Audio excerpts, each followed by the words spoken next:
सुप्रभातम सुप्रभातम सुप्रभातम। आज की ताजा खबर में आप सभी का बहुत बहुत बहुत स्वागत है।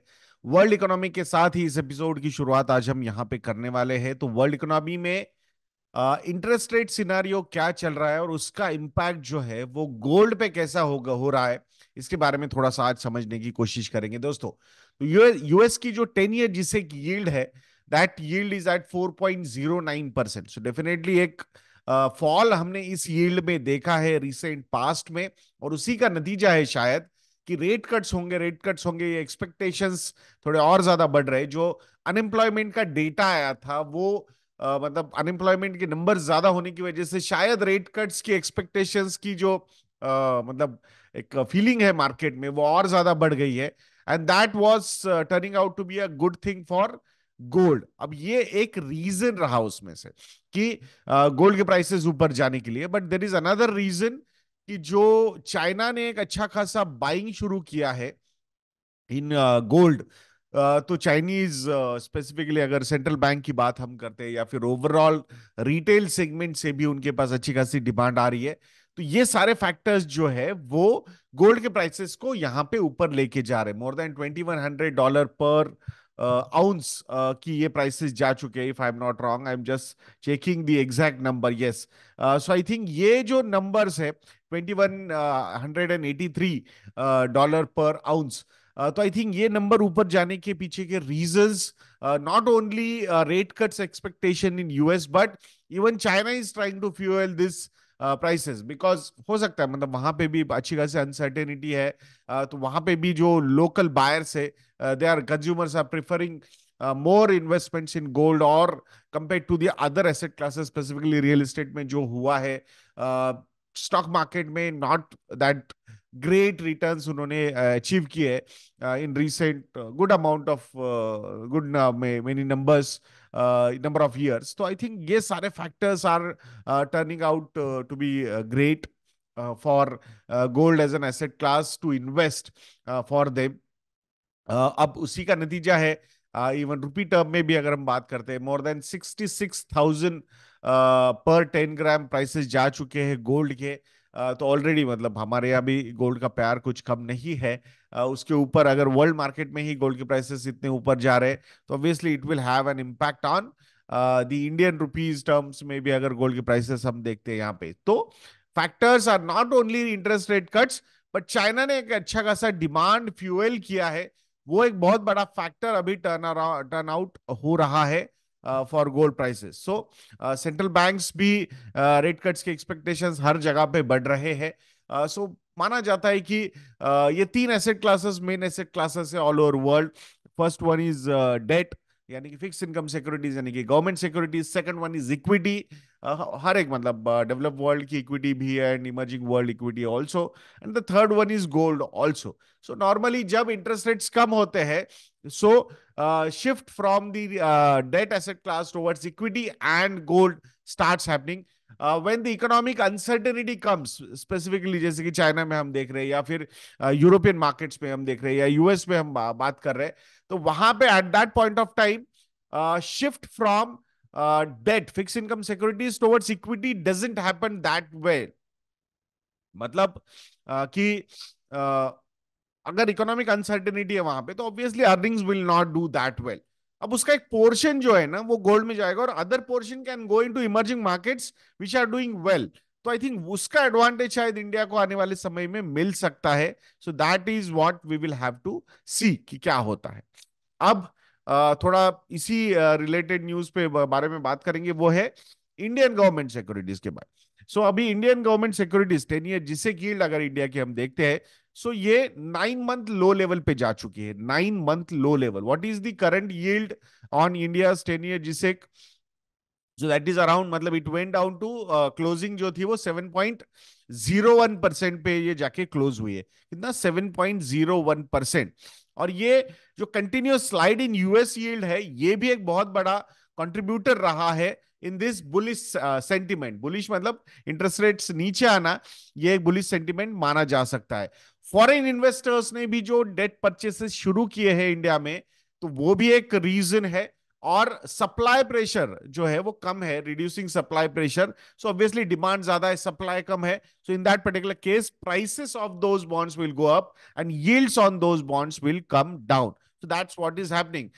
So ये जो फैक्टर्स है, मतलब डेट परचेसेस की बात करो, ग्लोबल यील्ड्स फॉलिंग डाउन की बात करो, तो ये expectations are getting build that कि शायद और भी यहां से भी और ज्यादा ये यील्ड्स नीचे जा सकती है, 6.90% तक भी ये यील्ड नीचे जा सकती है, ऐसा माना जा रहा है.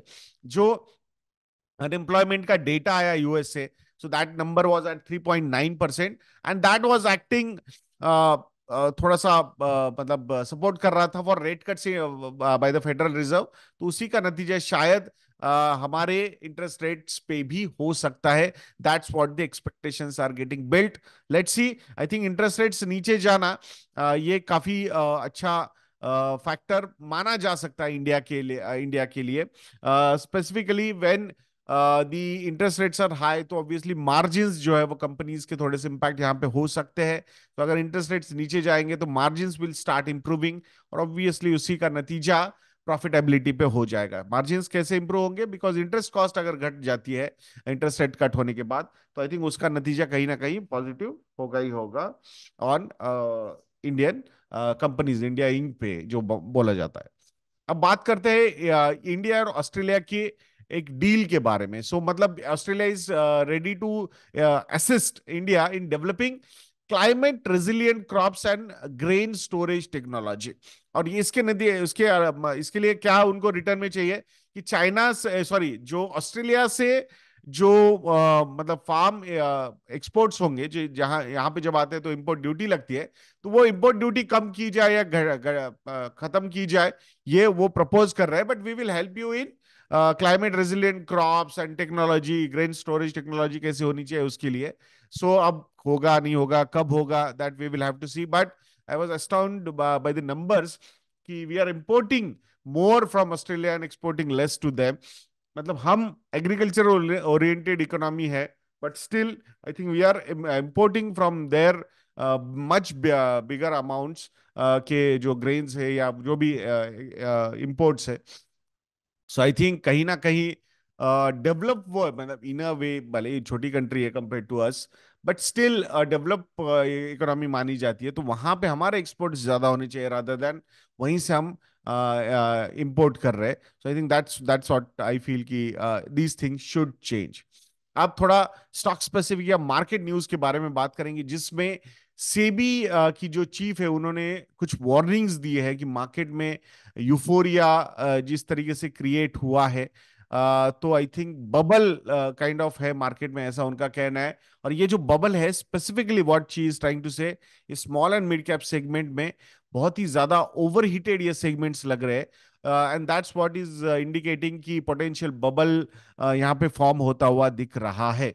सो आरबीआई की तरफ से भी जो रिसेंट एक्शंस एनबीएफसीज वगैरह पे ली गई है, ऑनगोइंग इन्वेस्टिगेशंस भी जो चल रहे हैं, महादेव बेटिंग केस वगैरह, so I think definitely it has contributed to some kind of turbulence in the small cap market. But I think यहाँ पे कुछ प्रपोज मेजर्स सेबी ने लिए भी है.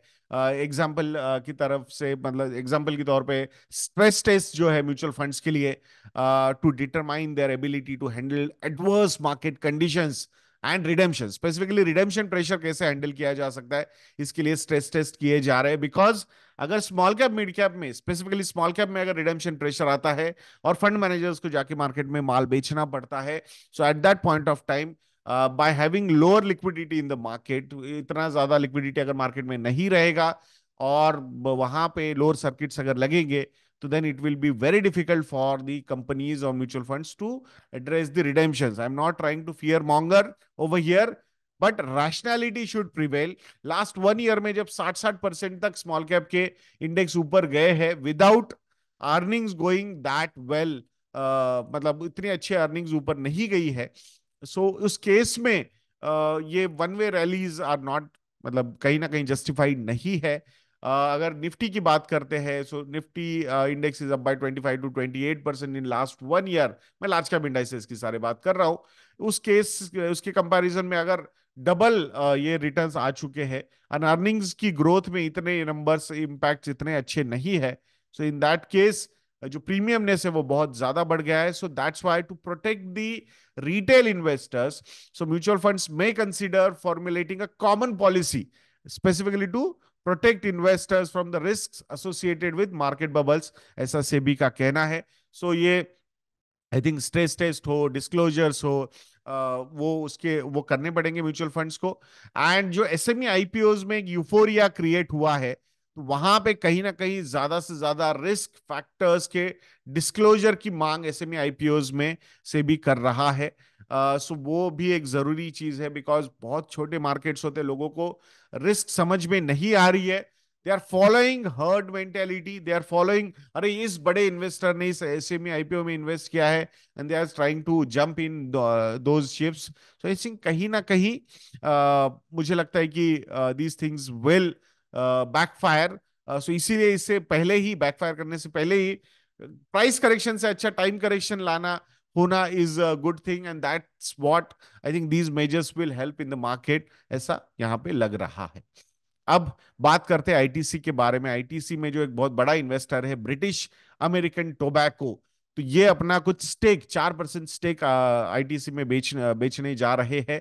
का लास्ट ट्रेडिंग प्राइस जो थी, क्लोजिंग प्राइस आईटीसी की 409 रुपीज थी, और ये उसके कंपैरिजन में 5 से 8% के डिस्काउंट पे ये स्टेक सेल हो सकता है। अप्रोक्सीमेटली 499 मिलियन, यानी कि 49.9 करोड़ शेयर्स यहाँ पे बेचे जा सकते हैं। सो 20,000 करोड़ रुपीज इस सेल से ब्रिटिश अमेरिकन टोबैको यानी कि बैट इस कंपनी को मिलेगा approximately $2.4 billion. So potential buyers इसमें कौन कौन हो सकते हैं, जो मार्केट में न्यूज है उसके हिसाब से ऐसे Prudential mutual fund and O3 securities, ये दो पोटेंशियल बायर्स मार्केट में है, ऐसा news reports are suggesting. Stake sale की जो टाइमलाइन है ये मार्केट कंडीशंस पे भी चेंज हो सकती है। मतलब they do not want to go below 380 या 390, यानी कि मार्केट प्राइस जो है 409 रुपए की अगर अभी है, तो वो उसी प्राइस पे वो बेचना चाहते हैं, उससे कम में वो बेचना नहीं चाहते हैं। सो मतलब आफ्टर डिस्काउंट, मतलब 380 to 390 रुपीज पर शेयर। सो ये स्टेक सेल क्यों किया जा रहा है? बैट की तरफ से बहुत सारी कोशिश की है बैट इस कंपनी ने कि आईटीसी को एक डाइवर्सिफाइड कॉन्ग्लोमरेट से निकाल के एक फोकस्ड टोबैको प्लेयर ही रखा जाए। बट आई थिंक मतलब जीरो प्रमोटर होल्डिंग की होने के बावजूद आईटीसी के अदर शेयर होल्डर्स ने बैठ के ये एजेंडा को चलने नहीं दिया। सो आप देख रहे होंगे कि कैसे होटल बिजनेस अगर डीमर्ज हो रहा है तो वहां से भी वो निकलना चाहते हैं, यहाँ पे भी वो अपना स्टेक कम करना चाह रहे हैं। Because I think the reasons which the company is giving, they want to increase enhance their financial flexibility, और अपनी जो रिड्यूस है वो डिक्रीज करना चाहते हैं, जो उनकी पेरेंट कंपनी हो उधर की। So that's why they are doing all these things. So obviously इसके लिए कुछ रेगुलेटरी एंड लीगल कंसिडरेशंस भी रहेंगे, जैसे कि BAT needs RBI approval to trim this its stake in ITC, तो अपना स्टेक कम करने के लिए आरबीआई का अप्रूवल भी इनको लेना पड़ेगा। और न्यू इंडियन एफडीआई लॉज के हिसाब से specifically in tobacco, there are restrictions in foreign strategic companies from making fresh investments in the sector, तो नई इन्वेस्टमेंट्स वो नहीं ला पाएंगे आईटीसी में, तो वो एक रेस्ट्रिक्शन रहेगा इस कंपनी पे। सो वैसे बैट कंपनी बोल रही है कि हम अभी जो 30% स्टेक है वो 25% से नीचे नहीं लेके जाएंगे, we will keep that much. So अब ऐसा है नहीं कि नहीं नहीं, मतलब Indian investors are saying no no no आप कहीं मत जाइए।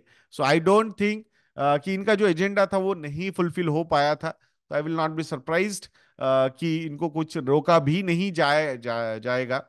Let's say I think it was in their interest कि एक अच्छी प्रॉफिटेबल कंपनी में इनका स्टेक था, डिविडेंड्स भी काफी अच्छे मिल रहे हैं। सो अब वो चाहेंगे रहना चाहेंगे नहीं रहना चाहेंगे, I think let's see, time will tell us. So क्या होता है इसके बारे में। So I think Citi and Bank of America are working on the block deal, and soon we will get the details also.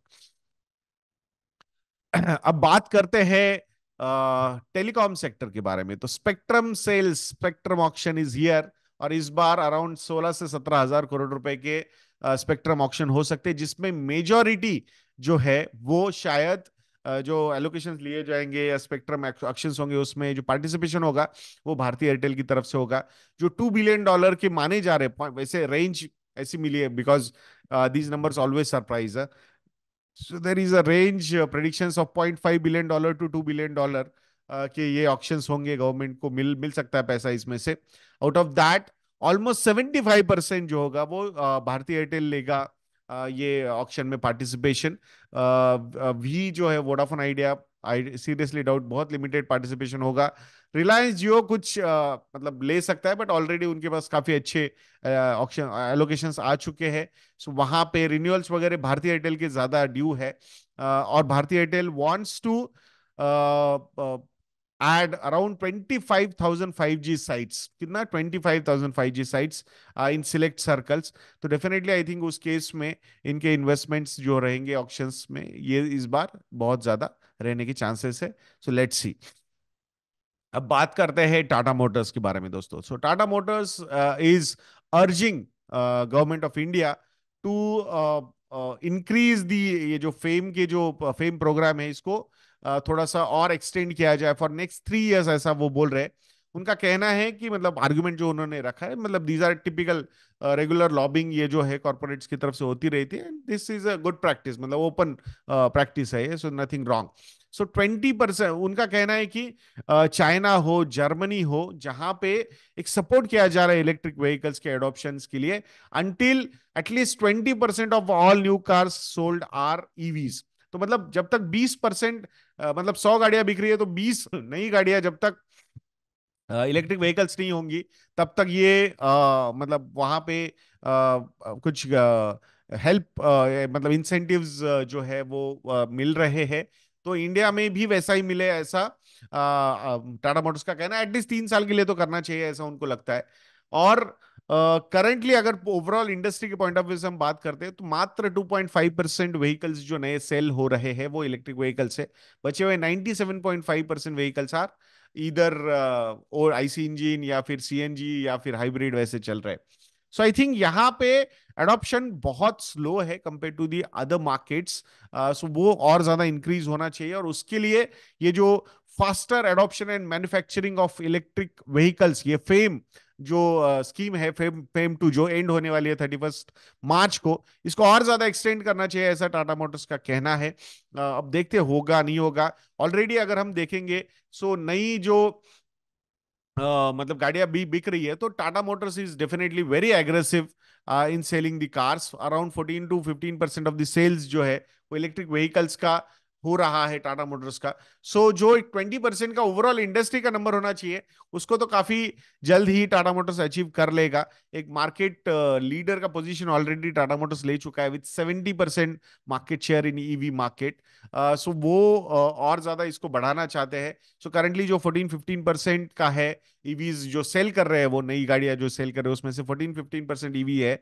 तो ये they want to increase it to 25% by 2027 and 50% by to by the end of this decade, यानी कि 2030। So let's see, I think बहुत ambitious plans है Tata Motors के इस पे। अब वो कितने हो पाते नहीं हो पाते, आई थिंक आने वाला समय हमें बताएगा। बट डेफिनेटली ये जो सपोर्ट है ये कहीं ना कहीं और ज्यादा चलना चाहिए। There is no doubt about that, because adoption is very much important for pollution control also. And मुझे लगता है कि एक क्लीनर एनवायरनमेंट जितना ज्यादा रहेगा उतना ओवरऑल लॉन्ग टर्म के पॉइंट ऑफ व्यू से हमारे लिए ये सारी चीजें बहुत अच्छी रह सकती है। सो कैसा लगा ये आज का एपिसोड, ये कमेंट सेक्शन में लिखना मत भूलिएगा दोस्तों। एंड वीडियो को लाइक करना, शेयर करना, चैनल को सब्सक्राइब करना बिल्कुल मत भूलिए। नेक्स्ट वीडियो में मिलते हैं। जय हिंद।